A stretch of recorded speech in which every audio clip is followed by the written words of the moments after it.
2022년 12월 18일 나누는 교회 주일 예배를 하나님께 드리겠습니다. 하나님께 찬송 드리겠습니다. 찬송가 30장, 새 찬송가 14장입니다.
사도신경으로 신앙 고백 드립니다.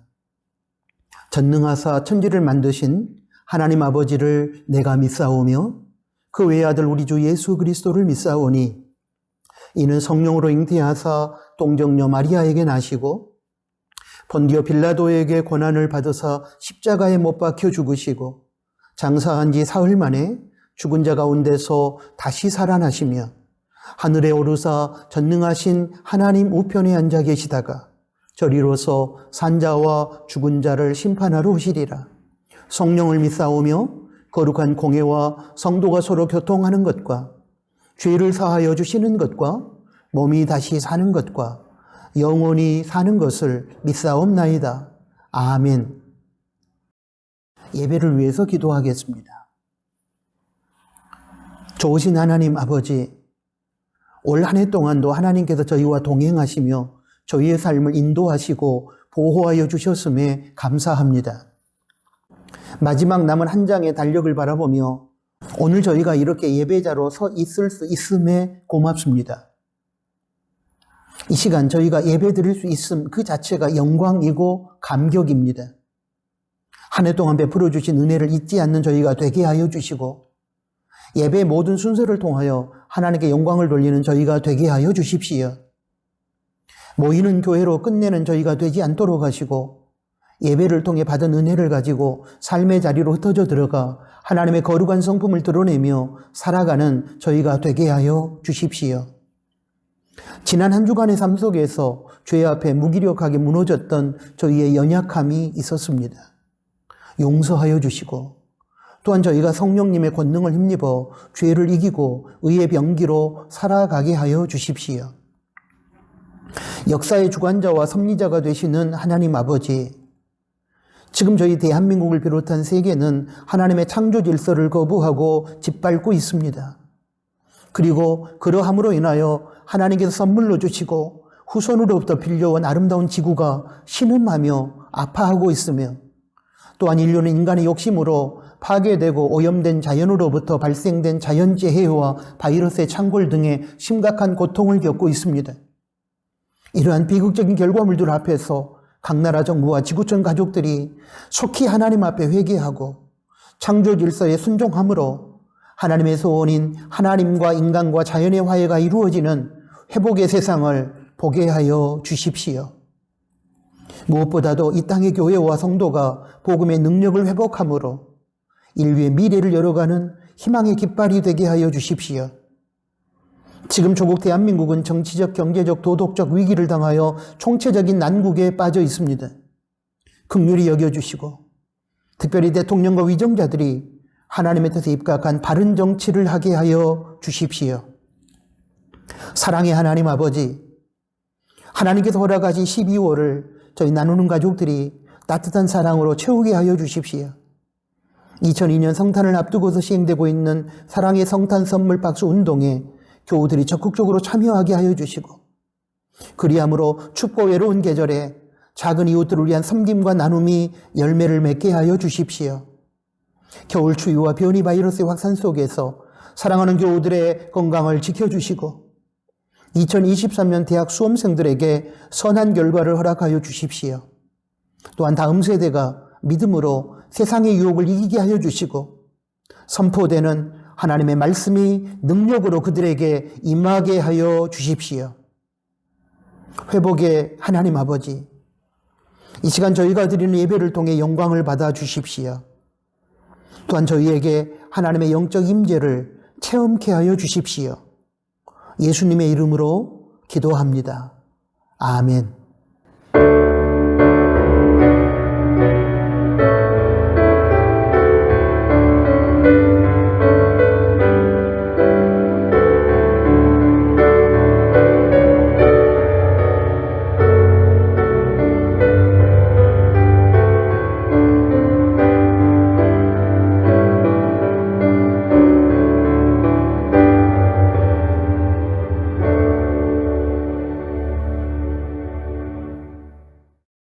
하나님께 봉헌 드리겠습니다. 봉헌의 시간은 우리 인생의 주인이신 하나님께 우리의 청지기 됨을 고백하고 실천하는 시간입니다.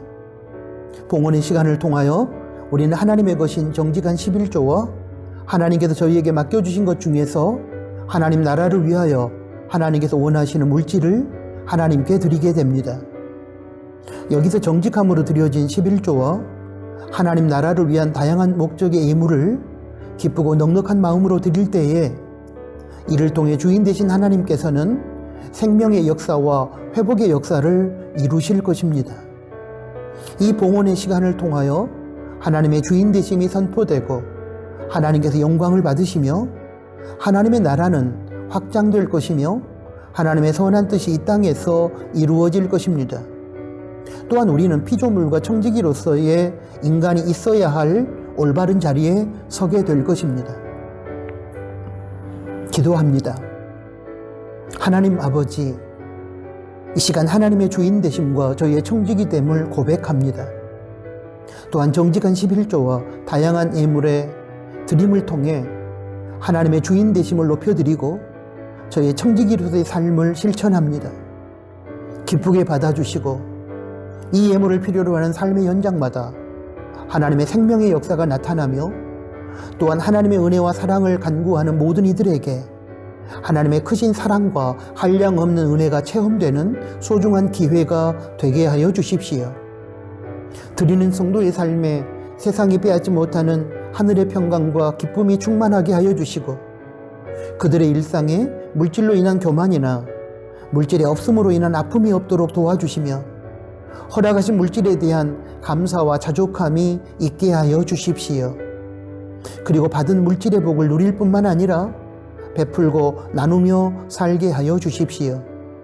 매 순간 하나님의 은혜를 기억하며 감사로 예물을 드릴 때에 성도의 가정과 그들의 일터와 직장을 붙들어 주시고 날마다 천국의 삶을 살게 하여 주십시오. 예수님의 이름으로 축복하며 기도합니다. 아멘. 코이노니아 시간입니다. 함께 예배드리는 교우들께 그리고 사랑하는 가족들과 함께 특별한 상황 속에서 혼자 예배드리는 분들은 자신에게 인사를 나누도록 하겠습니다. 샬롬, 주님의 평화가 우리 각자의 심령과 서로의 관계 가운데 함께하기를 소원합니다. 감사합니다. 고맙습니다. 함께 예배 드릴 수 있어서 고맙습니다. 사랑합니다. 주님 안에서 주님의 이름으로 사랑합니다. 오늘은 12월 셋째 주일 대림절 넷째 주일입니다. 성탄의 주님을 맞이하는 낮은 마음과 작은 이웃을 위한 사랑의 실천이 있는 12월이 되시기 바라며 남은 2022년 한 해를 아름답게 마무리하시기 바랍니다.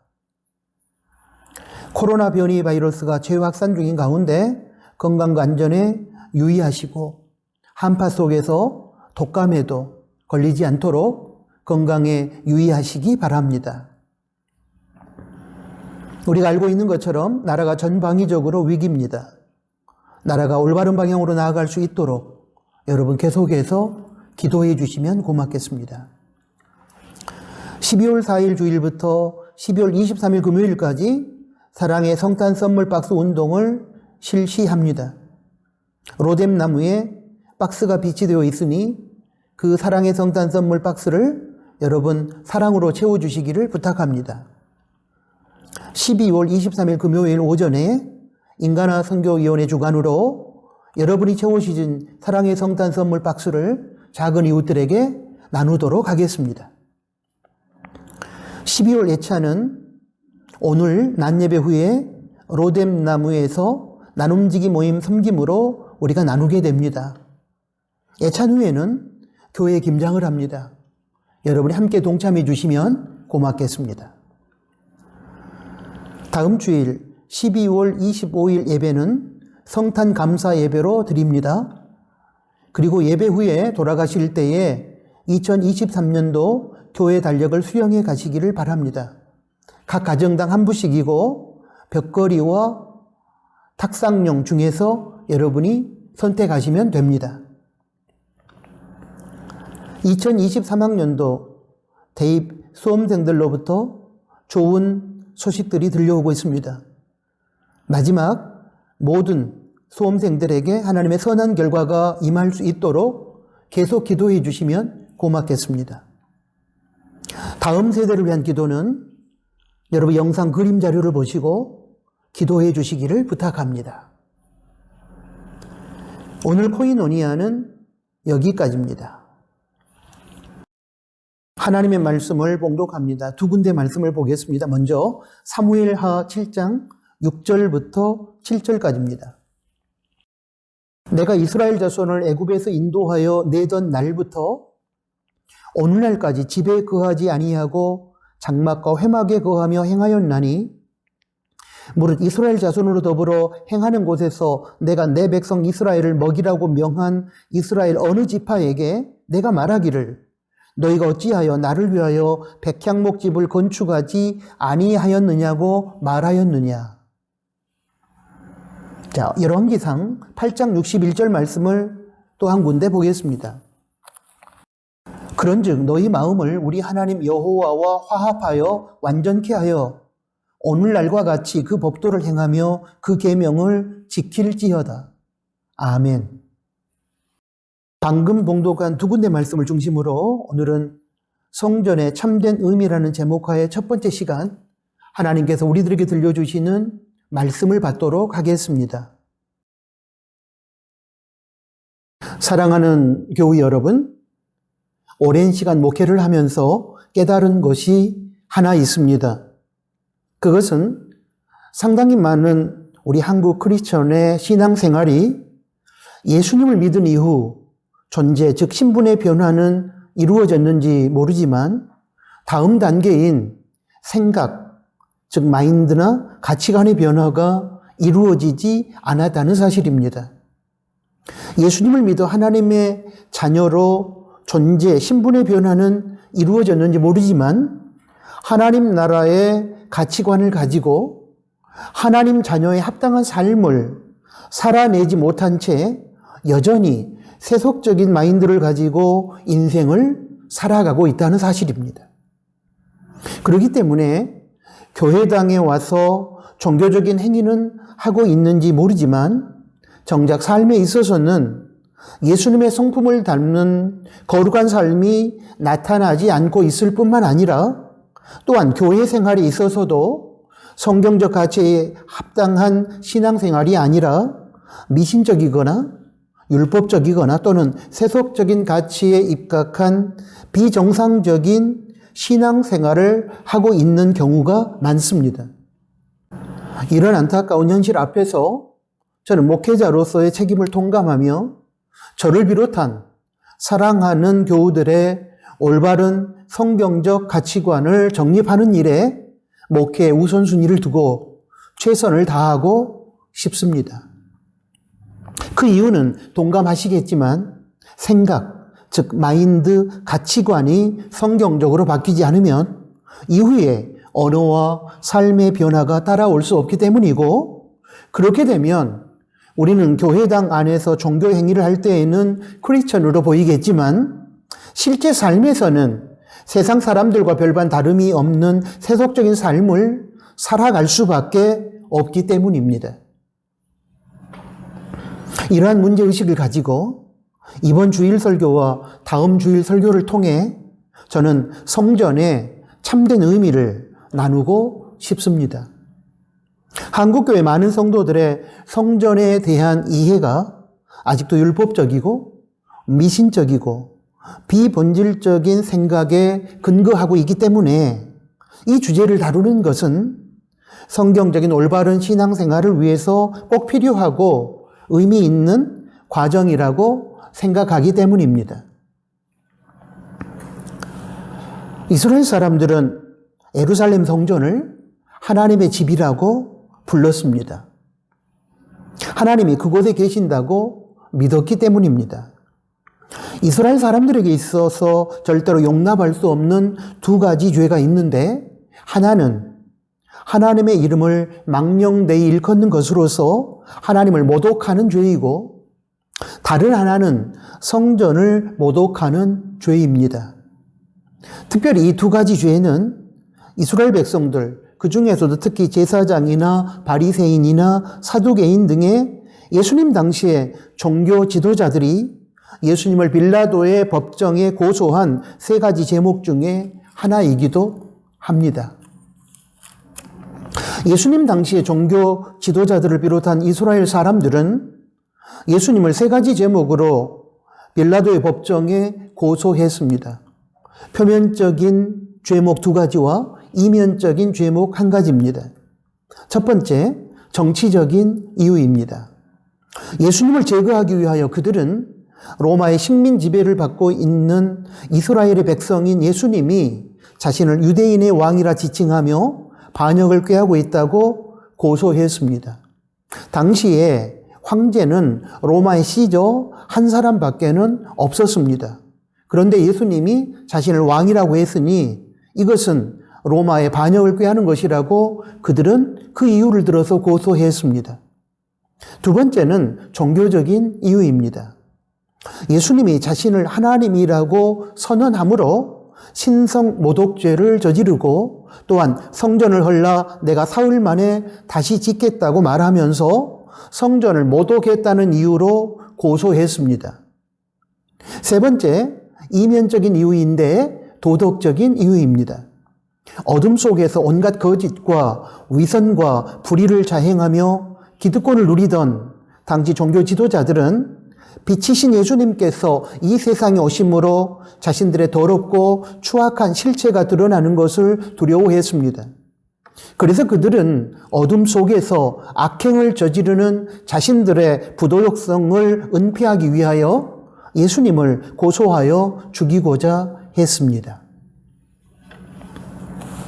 방금 우리가 살펴본 것처럼 예수님을 고소한 이유 중에 성전 모독죄가 언급되었는데 이것은 이스라엘 사람들의 마음속에 성전 절대 신앙이 뿌리 깊게 자리하고 있다는 반증이기도 합니다. 이 시점에서 우리는 이스라엘의 성전 역사에 대하여 살펴보는 것이 오늘의 설교 이해를 돕기 위하여 필요하다고 생각합니다. 이스라엘의 성전 역사는 이렇게 흘러왔습니다. 이스라엘은 애굽 통치 400여 년을 보낸 후에 모세 인도하에 출애굽하고 광야 40년을 보내게 됩니다. 그들은 광야에서 장막, 큰 천막에 하나님의 법궤, 하나님의 임재의 상징인 하나님의 법궤를 모시고 아침에 구름이 발원하면, 구름이 움직이면 장막을 거두어 행진을 했고 저녁에 구름이 멈추면 장막을 치고 구름이 다시 움직일 때까지 광야에서 유숙했습니다. 40여 년의 광야 생활을 마감하고 가나안 땅에 들어가서는 성막을 짓고 거기 하나님의 법궤를 모시고 제사 드렸습니다.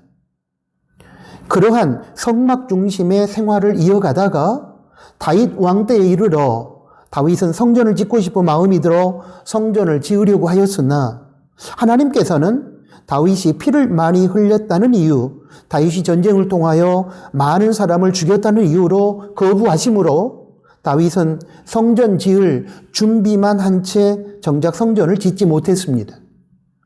대신에 다윗의 아들인 솔로몬 왕 때에 성전을 건축하게 되는데 이 성전이 바로 이스라엘의 첫 번째 성전인 솔로몬 성전입니다. 그 이후 이스라엘은 하나님의 말씀을 버리고 우상 숭배하며 죄악을 저지른 결과로 북왕국 이스라엘은 아수르, 아시리아에 의해, 남왕국 유다는 바벨로니아에 의해 멸망당하고 그때 예루살렘에 있던 솔로몬 성전이 파괴됩니다. 그리고 바벨론의 포로로 끌려가 70년의 바벨론 포로 생활을 끝내고 이스라엘은 남북 왕국이 이스라엘이라는 하나의 공동체를 이루며 본국으로 귀환하고 수룹바벨과 학계를 리더로 하여 두 번째 성전을 짓게 되는데 이름하여 수룹바벨 성전입니다. 이 수룹바벨 성전은 이스라엘의 중간기라고 하는 것은 구약의 마지막 선지자인 말라기 이후 신약의 선지자인 세례 요한이 등장하기 전까지 하나님의 말씀이 끊어진 암흑기를 의미합니다. 이 중간기에 헬라 제국, 그리스의 침략을 받아 무너지게 되고 이후 분봉왕 헤롯 때에 성전이 재건되는데 이름하여 헤롯 성전입니다. 이 헤롯 성전은 로마 제국의 티투스 장군에 의해서 AD 70년에 예수님의 예언대로 예루살렘이 멸망할 때에 무너져 초토화됩니다. 이때 예루살렘에 살고 있던 약 7만 명에 달하는 사람들이 전쟁포로로 로마에 끌려갔고 그리고 그들을 동원해서 만든 건물이 오늘날 로마 사람들이 전 세계에 자랑하고 있는 콜로세움 온형 경기장입니다. 이러한 이스라엘의 슬픈 역사의 배경 속에서 헤롯 성전은 무너졌습니다. 그리고 헤롯 성전이 무너진 이후 지금까지 이스라엘에는 고정된 성전은 없습니다. 이것이 이스라엘의 길고 긴 성전 역사입니다. 이러한 이스라엘의 성전 역사를 기억하면서 이제 사무엘하 7장 6절부터 7절까지 말씀을 보겠습니다.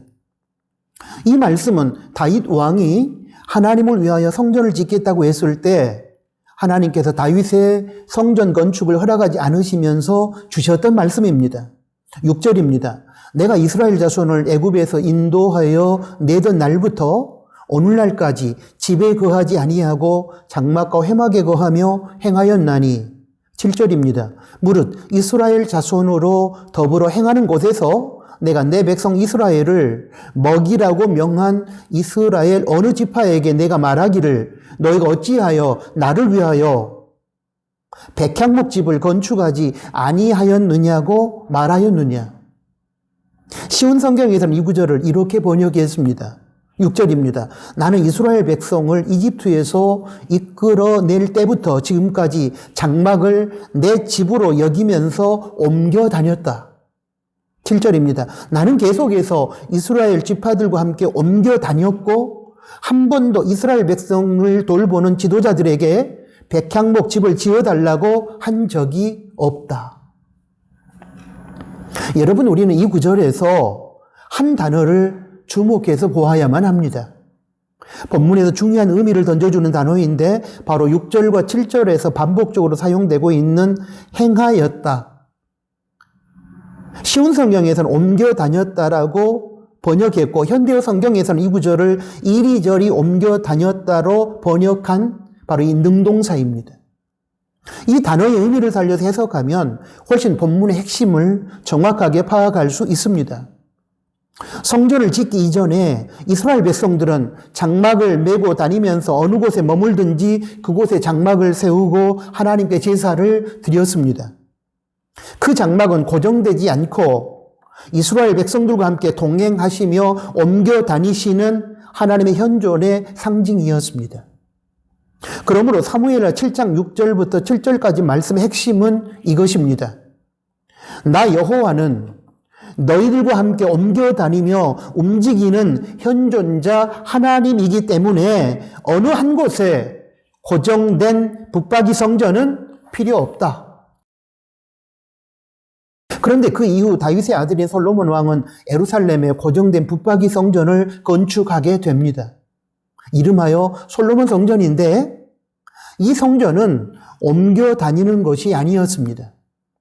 성전이 완공된 후에 하나님께 봉헌 예배를 드리면서 솔로몬이 하나님께 올려드렸던 기도가 열왕기상 8장 27절에 결론으로 소개되어 있는데 성전의 참된 의미를 시사하는 중요한 내용이 거기에 담겨 있습니다. 보겠습니다. 하나님이 참으로 땅에 거하시리이까? 하늘과 하늘이라도 주를 용납지 못하겠거든 하물며 내가 건축한 이 전이오리이까? 쉬운 성경은 이렇게 번역합니다. 하나님이시여, 하나님께서 정말로 땅에서 사시겠습니까? 하늘과 하늘의 가장 높은 곳이라도 하나님을 모실 수 없을 텐데 제가 지은 이 집에서 주님을 모실 수 있겠습니까? 여러분, 이게 무슨 뜻입니까? 솔로몬은 고정된 붙박이 성전을 지었지만 이 고정된 붙박이 성전을 지을 때 분명히 알고 있었던 것이 하나 있었습니다. 그것은 무소부재하신 어디에나 계신 하나님, 하늘과 하늘의 하늘이라도 온전히 수용할 수 없는 하나님께서 자신이 건축한 예루살렘의 고정된 붙박이 성전에 갇혀 계실 수 없는 분이라는 사실입니다. 그렇다면 솔로몬은 이 사실을 알고도 왜 예루살렘에 이 고정된 붙박이 성전을 건축했을까요? 솔로몬이 고정된 붙박이 성전을 지은 것은 하나님께서 고정된 장소에 갇혀 있으면서 움직이지 못하시는 분이시기 때문에 고정된 붙박이 성전을 지어 그곳에 하나님을 모시려 함이 아니었습니다. 솔로몬은 예루살렘 성전이라고 하는 가시적인 공간에서 하나님께 제사를 드림으로 죄사함의 은총을 경험하고 그리고 그곳에서 받은 은혜를 가지고 예루살렘 성전 밖의 일상의 삶 속에서 그곳에 계시는 하나님과 동행하는 이스라엘 백성들이 되기를 바라면서 성전을 건축한 것입니다. 마치 신약시대에 우리가 모이는 교회에서 공동체로 하나님께 예배 드리는 이유가 예배를 통해서 받은 은혜와 능력을 가지고 삶의 자리로 들어가 흩어진 교회로서 예수님의 거룩한 성품을 드러내며 살아가도록 하기 위함인 것과 같습니다. 이런 관점에서 보면 솔로몬은 구약시대 사람이었지만 신약시대의 마인드, 사고방식을 가지고 성전을 건축한 것입니다. 열왕기상 8장 61절 말씀이 바로 그러한 솔로몬의 신약적인 마인드, 신약적인 가치관을 우리에게 나타내 보여줍니다. 보겠습니다. 그런즉 너희 마음을 우리 하나님 여호와 화합하여 완전케 하여 오늘날과 같이 그 법도를 행하며 그 계명을 지킬지어다. 상반절 말씀인 너희 마음을 우리 하나님 여호와 화합하여 완전케 하는 과정은 성전에서 가능한 일입니다. 그리고 하반절 말씀인 오늘날과 같이 그 법도를 행하며 그 계명을 지키는 이 과정은 실제 삶 속에서 이루어지는 것입니다. 정리하면 성전에 모여 제사 드리는 과정을 통하여 하나님과 연합하고 그 과정을 통해 받은 은혜와 능력을 가지고 일상의 삶에서 하나님 말씀에 순종하고 그로 인하여 삶의 자리에 계시는 하나님을 높이고 살아가라는 그런 뜻입니다.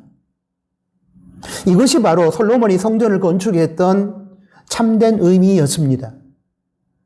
놀랍게도 솔로몬은 성전 안의 하나님과 성전 밖의 하나님을 모두 인정한 것입니다.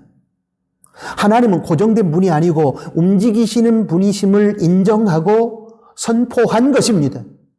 고정된 붙박이 성전이 존재했던 시대였음에도 불구하고 솔로몬은 성전 안에 갇혀 있는 하나님이 아닌 삶의 자리에서 움직이시는 하나님을 소개함으로 성전의 참된 의미를 일깨워 주었고 하나님을 성전 안에 가두려고 하는 인간의 어리석은 시도를 경계한 것입니다.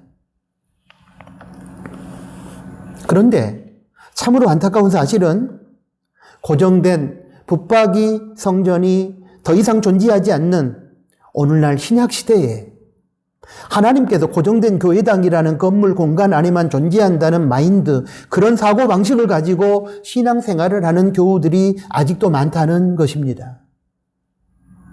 하나님은 교회당이라고 하는 공간 안에만 갇혀 계시는 분이 절대로 아니십니다. 하나님은 이 세상 어디에나 계십니다. 또한 교회당 자체가 성전도 아닙니다. 신약 시대에는 육신의 눈으로 보이는 공간적인 차원에서의 성전은 없습니다. 교회당은 그저 건물일 뿐입니다. 그러한 교회당 건물을 짓는 데에 성전 건축이라는 명분을 내걸면서 천문학적인 돈을 들이고 그리고 그런 교회당을 운영하며 엄청난 관리비를 쏟아붓는다는 것은 저는 하나님의 뜻과는 거리가 멀다고 생각합니다. 이제는 구약적인 마인드와 세속적이고 미신적인 성전 마인드, 성전 사고 방식으로부터 우리는 과감하게 출애굽해야 할 것입니다. 건물 없는 교회, 진정한 의미의 참된 교회의 의미란 예수님을 믿는 거룩한 성도들의 모임이지 않습니까? 그러므로 우리는 건물 없는 교회를 꿈꾸어야 하고 부득이 교회당이라는 건물 공간이 필요하다면 기능적인 차원에서의 최소한의 시설을 갖춘 검소하고 절제된 교회당을 건축해야 할 것입니다. 앞에서도 언급했지만 우리에게 교회당이나 아니면 또 다른 형태의 모임 공간이 필요한 것은 하나님께서 그러한 특정 공간 안에만 머물러 계시는 분이기 때문이 아닙니다.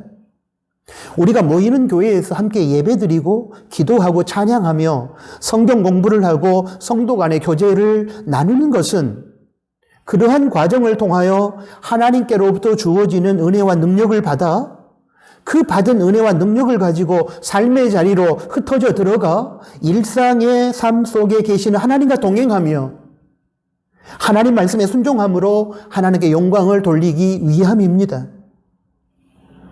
이러한 차원에서 우리는 모이는 교회에서 은혜와 능력을 받아야 하고 흩어지는 교회로서 세상 삶의 자리에서 하나님 말씀에 순종하는 거룩한 삶을 살아내야만 합니다.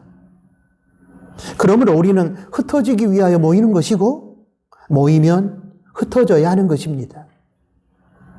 이 말은 하나님께서 어느 특정한 공간 안에만 머물러 계시거나 갇혀 있는 분이 아니라 성도의 삶을 따라 움직이시면서 동행하시는 분이심을 전제로 하는 것입니다. 사랑하는 교회 여러분, 우리가 지금까지 나눈 내용에 근거하여 작은 결론을 하나 내릴 수 있습니다. 그것은 하나님이 계신 곳이면 어디나 성전이라는 것입니다. 하나님께서 계시는 곳이 성전이고, 또한 하나님은 어느 특정 공간이나 장소에만 묶여 고정된 분이 아니고 어디에나 계시는 분이라고 한다면, 이제 우리는 고정된 붙박이 성전의 개념을 버리고 움직이는 성전의 개념으로 출애굽해야 할 것입니다. 너무도 안타까운 사실은 솔로몬 이후 구약의 백성들이나 오늘날 신약의 백성들 모두가 세월의 흐름 속에서 고정된 성전 개념에 빠진 채 성전을 우상화하고 있다는 것입니다. 무소부지하신 하나님, 어디에나 계신 하나님, 움직이시고 행동하신 하나님을 마치 불교에서 대웅전에 불상을 모시듯이 예루살렘 성전 안에, 그리고 교회당 건물이라는 공간 안에 가두고 만 것입니다. 이렇게 되면 성전 우상주의자들의 생각 속에서 하나님은 특정 공간 안에만 계시게 되는 것입니다. 그렇기 때문에 그들이 하나님이 계신다고 믿는 성전이나 신약시대의 교회당 건물 안에서의 삶과 상대적으로 그들이 하나님께서 계시지 않는다고 생각하는 성전 밖이나 교회당 건물 밖의 삶이 일치될 수 없음은 지극히 당연한 것입니다. 이런 이유로 인하여 오늘날 교회당 안에서의 성도의 삶과 일상에서의 성도의 삶이 불일치하게 나타난다고 저는 생각합니다. 움직이신 하나님을 부정하고 삶 속에서 우리와 동행하시는 하나님을 만나지 못하도록 만드는 이 우상화된 고정된 붙박이 성전 개념은 이러한 의미에서 이제는 무너져야 합니다. 교회당 안에서만 거룩한 척하고 정작 일상의 삶 속에서는 하나님이 계시지 않는다는 생각으로 자기 살고 싶은 대로 살도록 만들어주는 형식적인 종교인의 삶과 결별하기 위하여 이제는 우상화된 고정된 붙박이 성전 마인드를 버려야만 합니다. 사랑하는 교회 여러분, 혹시 교회당에서 우리가 교회로 모여 이렇게 예배드리고 종교활동을 하는 이 장소, 이 공간, 이 시간에만 하나님이 계신다고 생각하여 이 시간, 이곳에서 예배드릴 때는 거룩한 척하지만 삶의 자리인 가정과 직장과 마을이나 학교에는 하나님께서 계시지 않는다고 생각하여 철저하게 세상을 따라 자기 소견의 어른대로 살아가고 있다면 죄송하지만 우리는 성전 우상 개념에 사로잡힌 사람이거나 또는 참된 성전의 개념을 인식하지 못하고 살아가는 사람일 것입니다. 여러분, 이제는 성전 우상주의에서 탈피해야만 합니다. 고정된 붙박이 성전 개념에서 움직이는 성전 개념으로 출애굽해야만 합니다. 교회당 건물이라는 공간을 우상화하지 말고 예수님을 믿는 성도들의 모임인 모이는 교회를 소중히 여기십시오. 그리고 모이는 교회를 통하여 하나님의 은혜와 능력을 받으시고 동시에 이 세상 교회당 밖에 우리의 삶의 모든 자리에도 하나님께서 계심을 믿고 이제 흩어지는 교회인 삶의 자리로 들어가서 그곳에도 엄연히 계시며 행동하시는 하나님과 동행하며 하나님 말씀에 순종하며 하나님을 높이고 하나님께 영광 돌리는 삶을 사시기 바랍니다. 이것이 바로 비성경적인 고정된 붙박이 성전 마인드로 살지 않고 성경적인 움직이는 성전 마인드로 살아가는 성도의 바른 모습일 것입니다. 이것이 바로 솔로몬이 열왕기상 8장 61절에서 가르쳐 주신 참된 성전의 의미일 것입니다. 사랑하는 우리 나누는 가족 여러분, 건물이나 장소, 공간에 매이지 않으시고 어디에나 계시며 자유롭게 움직이시며 행동하시는 하나님을 우리가 믿는다면 우리도 역시 특정 장소나 공간을 우상으로 떠받들지 말고 움직이는 성전 마인드로 무장하여 어디에나 계시면서 행동하시는 하나님을 증거하고 어느 곳에서든지 하나님 말씀에 순종하는 삶을 살아야 하지 않을까요? 성전의 참된 의미를 깨달았다면 말입니다. 아멘. 하나님 아버지 고맙습니다. 오늘 주신 말씀을 통하여 성전의 참된 의미를 일깨워 주시고 우리가 신앙생활 할 때에 성경적인 바른 가치관과 살아야 됨을 일깨워 주셔서 감사합니다. 특정 공간에 갇혀있는 하나님이 아니라 이 세상 어디에나 계시며 우리 성도들이 가는 곳이면 어디나 동행하시며 움직이시는 하나님, 행동하시는 하나님, 그 하나님을 믿고 우리가 교회당 안에서뿐만 아니라 삶의 자리에서도 동일하게 존재하시는 하나님을 인정하고 그 하나님과 동행하며 하나님 말씀에 순종함으로 하나님께 영광을 돌려드리는 그런 우리 성도들 되게 하여 주십시오. 예수님의 이름으로 기도합니다. 아멘. 파송 찬양을 드립니다. 오늘 주신 말씀을 생각하며 찬송가 495장, 새 찬송가 438장 함께 찬양합니다.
기도하겠습니다.